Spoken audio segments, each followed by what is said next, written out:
Hey everybody, what is she doing today? Well, I learned something about a week ago that you think I would have known, never really paid attention. Paprika. So paprika to me has always been a mystery. I didn't know how they made paprika. I really didn't even know what paprika was. I never really put paprika in my food because I always thought it was too spicy. Then I found out what paprika is.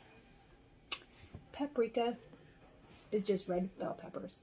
Now, you can make it spicier by adding in a jalapeno in it, or something like that, or smoky by adding some smoke flavoring and stuff, but it's just red peppers.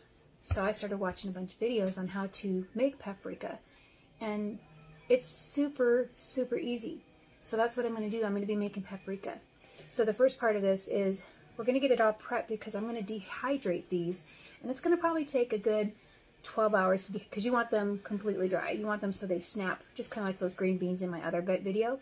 So I have my trays ready here. I got 10 red peppers at the store. They're getting expensive. But so are spices. So basically what we're going to do is we're just going to cut and core the red pepper. We're going to keep this, obviously. Do not throw your pepper guts, if you want to call it, away. Put them in a bag. You don't ever want to throw any of your vegetable scraps away. You want to put them in a bag and then stick them in the freezer.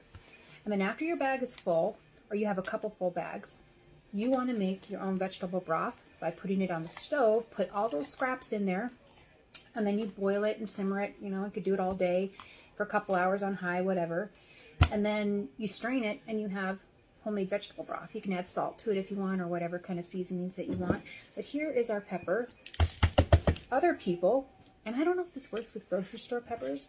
I've heard it does, that it doesn't matter. I've always heard if you have fruit and veggies from the grocery store, you can't reuse the seeds. Other people say you can. So I actually saved some seeds earlier this winter, and I'm going to test that theory out. But you can also, here's the seeds. You can save those. But yeah, you can throw the seeds in there. Okay, so we're going to go ahead and get all these red peppers cut up.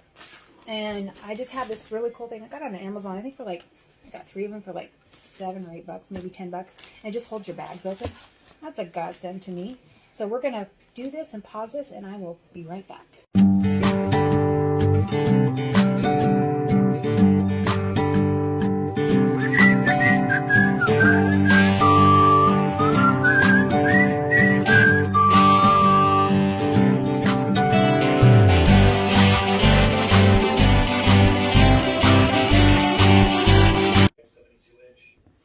Okay, so all of our peppers are cut.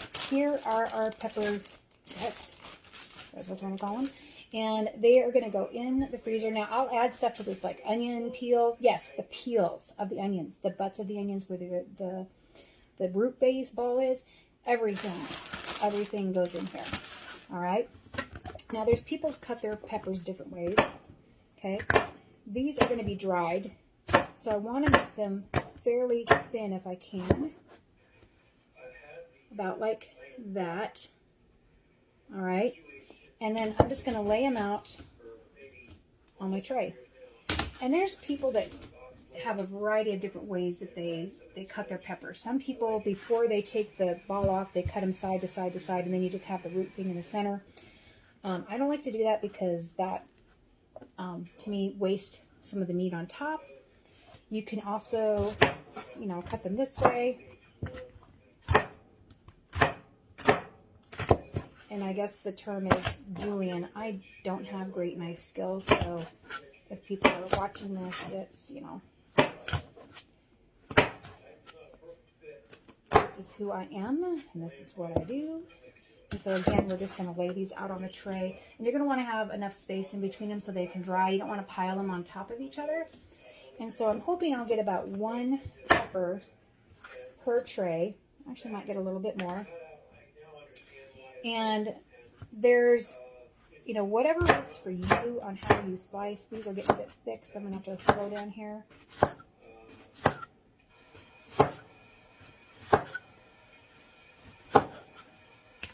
And that's all I'm going to do. All right. So I'm going to finish these up, and I'll kind of show you the trays when I'm done before I take them downstairs. And then we're going to put the dehydrator on 100 and probably 35, which is a lot less temperature than what I did for the mixed vegetables. I think that was at 125 if I'm not mistaken. So I'm going to finish this up and then we'll go from there. Okay, so we are done now, and I have 1, 2, 3, 4, 5, 6, 7. I have 8 trays, not 10, that we're able to get them on. So now I'm just going to go put these in the dehydrator, as I said, about 140, 135, somewhere in there. And it's probably going to take till tomorrow morning. So this will be a part 2. Sorry about that, guys.